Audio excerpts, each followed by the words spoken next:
அப்பா நீங்கள் மட்டும்தான் பிறந்து கலைத்தீர்களா? உனக்கென்று ஒரு மனைவி இருக்கிறது.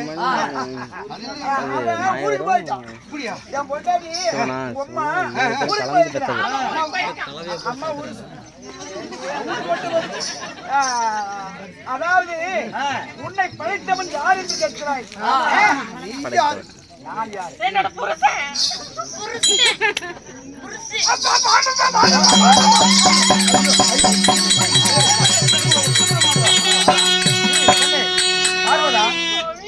கையை விடு.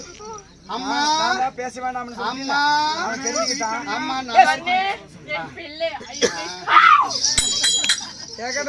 என்ன நடந்தது? அம்மா நீ என்னுடைய தந்தையாக இருந்தாலும் உலகத்திலே உனக்கு என்ன வேலை? நீ என்னென்ன செஞ்சிட்டு இருக்கிற எல்லாம் சொல்லு தந்தை.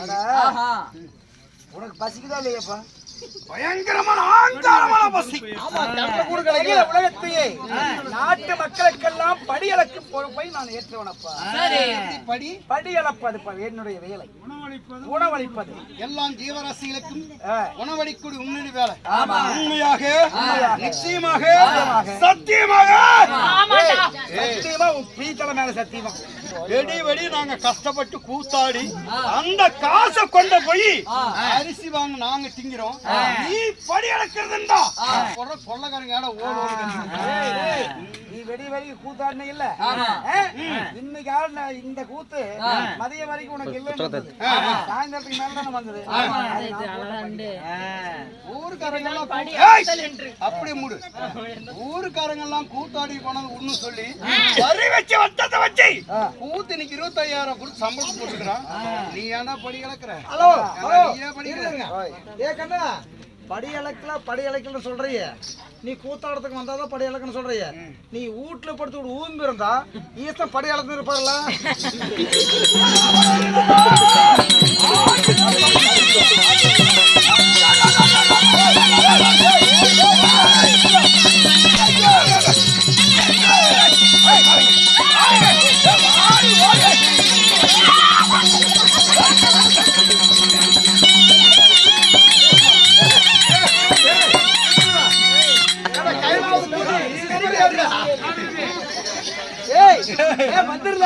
எங்க அம்மா செம்ம தந்தர்காரியா இருக்குது.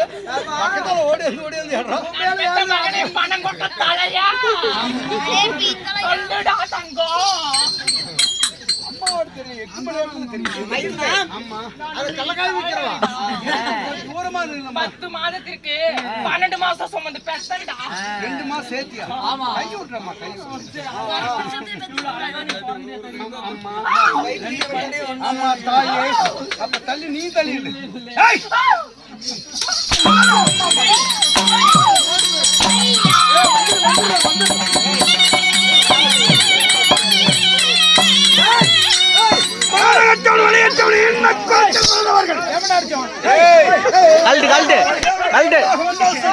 அவர்களை கண்ட வெற்றி.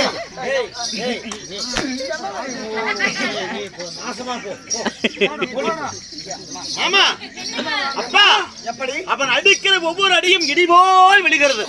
அதனாலே இனியும் நாம் வந்து அடியை வாங்கி கொண்டு சும்மா இருக்க முடியாது. அதனாலே ஏன் தான் இவன் நம்மளை இப்படி அடிக்கிறான்? எதற்காக இப்படி அடிக்கிறான்? அவனுடைய தாய் தந்தை யார் என்பது தெரியவில்லை. சரி, ஆனா நாம் மூவரும் தான் மாயா அக்னி யாகமானதை வளர்த்தி அதிலே அவனை பிறக்க வைத்தோம் என்பதை புரிய வைத்தால் போதும். பாருங்கள், எல்லோரும் ஒன்றாக சேரலாம்.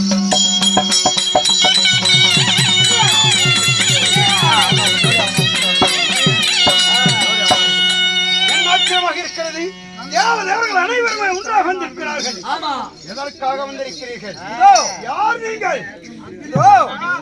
மாயா அக்னி யாகமானதை வளர்த்தி அதிலே உன்னை பிறக்க வைத்த நாங்கள் 6 பேர்களுமே உன்னை தாய் தந்தைமார்கள் தானப்பா. உனக்கு தந்தைமார்கள் 3 பேர், தாய்மார்கள் 3 பேர். யாரு தந்தையா? அப்பா, என்ன ஆச்சரியமாக இருக்கிறது. தாய் தந்தை என்று தெரியாமல் உங்களை அடித்து உதைத்து விட்டேன் தந்தையே. அதனாலே உங்களுடைய பாதார விந்தங்களுக்கு அப்பா வந்தான் பாதாமாக.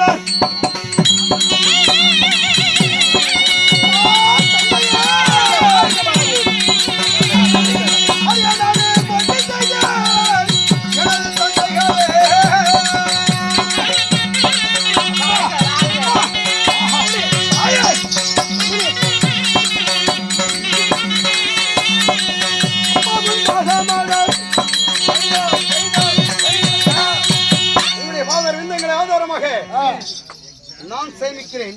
இருந்தாலும் தந்தையே, அக்கினி ஏகத்தில் பிறந்த உலகத்திலே பிறப்பொண்டு இருந்தாலும் செடி கொடி ஏதாக இருந்தாலும் அதற்கு ஒரு பேர் ஒன்று இருக்கிறது. அப்படி பேர் வச்சு கொடுத்தாது என்ன செடி என்ன மரம் அப்படின்னு தெரியும். என்னை பிடித்தீர்களவா? அகில உலகத்திற்கே 33 கோடி தேவர்களுக்கும் 8000 கோடி ரிஷிமார்களுக்கு நாங்கள் 3 பேர் தான் முதல் கடமை. நாங்கள் 3 பேர்களுமே ஒன்றாக சேர்ந்து உன்னை இந்த மாய அக்கினி யாகத்திலே பிறக்க செய்தோம். அதனாலே இந்த சூரனுக்கு நாம் பெயர் வைக்க வேண்டும் அல்லவா? அதனாலே மாய அக்கினியிலே நீ பிறந்ததனால் இன்று முதல் மாயா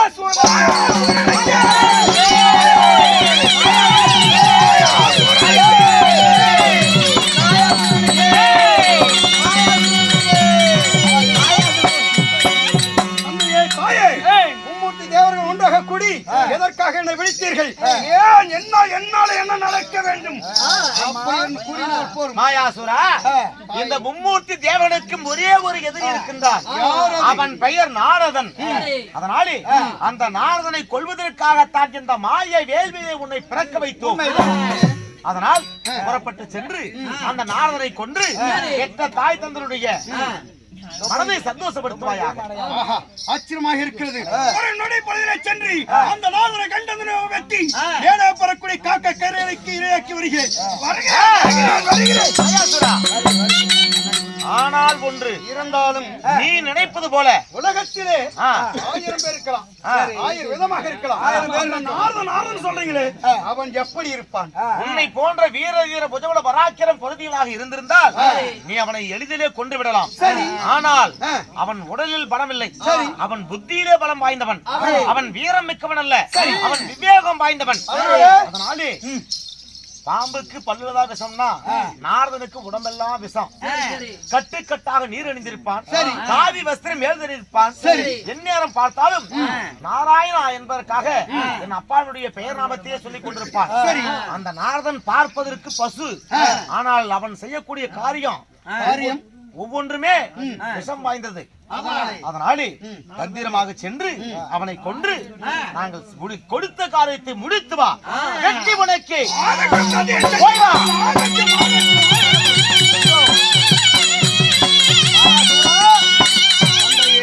நாரதன் சாதாரணமற்றவன் அல்ல. இந்த அகில உலகத்திலே தேவாதி தேவர்கள்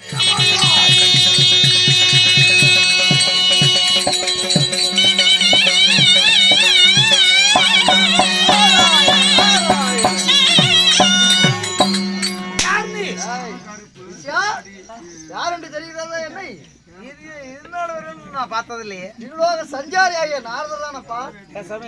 நாரதர்னு சொல்றீங்களே, இந்த உருவத்தில் எதுக்காக வந்திருக்கிறீங்க? அதாவது இந்த தேவர்கள் அனைவற்று பேர்களும் ஒன்றாக சேர்ந்து நாரதராகப்பட்ட என்னை அழிப்பதற்கு ஒரு அசுரனை உருவாக்கி இருக்கிறார்கள். ஆமா, நான் எப்படிப்பட்டவன் நாரதன் என்பதை அந்த தேவர்களுக்கு நிரூபிக்க வேண்டும். அப்படியா? புறப்படுங்க. அதனாலே அந்த அசுரனாகப்பட்டவன் என்னை கொல்வதற்கு வேகமாக வந்து கொண்டிருக்கிறார். இந்த தேவர்களுக்கு என்ன ஒரு தைரியம் இருந்தால் நாரதனாகிய திருவிழாக சஞ்சாரி என்று பெயர் பெற்றவன் என்னை அழிப்பதற்கு அந்த சூழலை உருவாக்கி இருக்காங்க. நாரதன் அழிச்சது யாரும் இல்லைங்க. ஆமா, உண்மைதான். அதனாலே புறப்படு போகலாம்.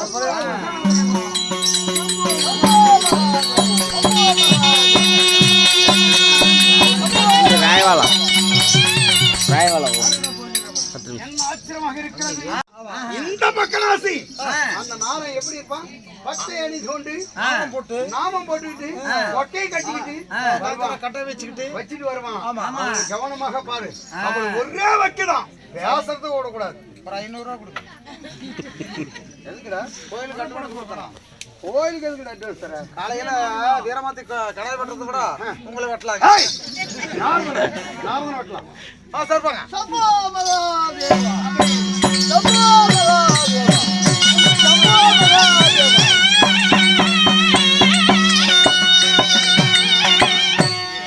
மந்திரி, என்ன ஆச்சரியமாக இருக்கிறது. இந்த நாரதனை இவ்வளவு திலப்படுது தூரமாக தொலை வந்தோம். அப்படி வரும் வழியிலே எனக்கு தண்ணீர் தாகமாக்கிறது, நாவெல்லாம் உணர்ந்து விட்டது. உண்மைதான், பயங்கரமாக களைப்பு ஏறி விட்டது. இன்னும் ஒரு அடி எடுத்து வைப்பது என்றால் ஒரு சொட்டு தண்ணீர்னால என்னால போக முடியாது. ஆமா, அதனால இந்த கானகத்திலே 8 வரையும் தண்ணி தெரியுதாடா? நாம வந்திருப்பது கனகத்துல. கனகத்துல எங்க தண்ணி இருக்குங்களா? அதனால தண்ணி இருக்காதுங்க. யாரும் சந்திரபோட்டு முறக்கட தேவா. யார் அது? யாரப்பா நீ? நான் யாராக இருந்தாலும் சரி. நீ யார்? யாரோ? குருமுனிவர். குருமுனிவராக இருந்தாலும் சரி, யாராக இருந்தாலும் சரி. ஏய், வேக வேகமா நான் சென்று கொண்டிருக்க வேலையிலே எதிரே வராயே. இவனை பார்த்தா நாரதான் தெரியல. நாரதான் தான் பட்டை போட்டிருப்பான், கொட்டை போட்டிருப்பான், நாமத்து போட்டிருப்பான், கையில தங்கனா கட்ட வச்சிருப்பான். ஆனா இவனை பார்த்தா நாரதர் போல் தெரிகிறது. இருந்தாலும் டேய், இவன் நம்ம கையில வச்சுக்கிறான். ஆமா ஆமா, என்ன வச்சுக்கான்? தண்ணீர் தாவ. ஆமா, கையில கொச்சா மாதிரி வச்சிருக்கான். அது என்னன்னு கேளுங்க. ஏய் பெரியவரே, இதோ இந்த கானகத்தில் வெகு தூரமாக நான் வந்ததனாலே எனக்கு தண்ணீர் தாகமாட்டது, என்னுடைய நாவெல்லாம் உழுது விட்டது. அதனாலே என்னடா வச்சுக்கிறது? என்னது? எனக்கு ஒரு எதிரி இருக்கின்றான். அவனை அழிப்பதற்காக இந்த அமிர்த கலசத்தை வைத்திருக்கிறேனப்பா. அமிர்த கலசம் என்றால் தண்ணீர் தானே? ஆமா. அந்த தண்ணீர் உடனடியாக எனக்கு குடித்தால் சற்றே ஒரு முடம் குடிச்சிட்டு மீண்டும் நாரதன் எங்கிருக்கிறான் என்று தொலைவி கொண்டு சென்று அவனை ஒரே வைக்கலாம். பாருங்க. அப்படி என்றால் நீ நாரதரை கொள்வதற்காக சென்று கொண்டிருக்கிறேன். என்னிட வேண்டாம். தண்ணீர் கொடுத்தால் உயிர் தப்புவேன், இல்லைன்னா உன்னை வெட்டிட்டு அப்புறம் தண்ணி குடிச்சிட்டு போயிருவேன். ஆச்சரியமா இருக்காது. அந்த நாரதராகப்பட்டவன் எனக்கும் எதிரி. அதனால அவனை கொள்வதற்காகத்தான் என் உடம்பிலே செம்பில்லை. இந்த அமிர்த கலசத்தை குடித்தால் 1000 யானை பலம் வந்துவிடும். அதனால இந்த யானை தீர்த்தத்தை குடித்து விட்டு அந்த நாரதரை கொள்வதற்காக நான் சென்று கொண்டிருக்கிறேன். அருமையான யோசனையாக இருக்கிறேன். அதாவது முனிவரே, உடையவராக அந்த தீர்த்தத்தை குடித்தால் நான் பருகிவிட்டு என் பழி உன் பழி வீண் விரோதியார் நாரதன் தானே, நான் பார்த்துக் கொள்கிறேன், கொடுங்கள். அப்படியா? எப்படி இருந்தாலும் சரி, நாரதன் எனக்கும் எதிரி உனக்கும் எதிரி. அதனால அவன் உயிரோடு இருக்க கூடாது. அதனால இந்த அமிர்த கலசத்தை உனக்கு தருகிறேன். இதை குடித்து விட்டு அந்த சண்டாளனாகிய நாரதனை கொண்டு விட்டு வா.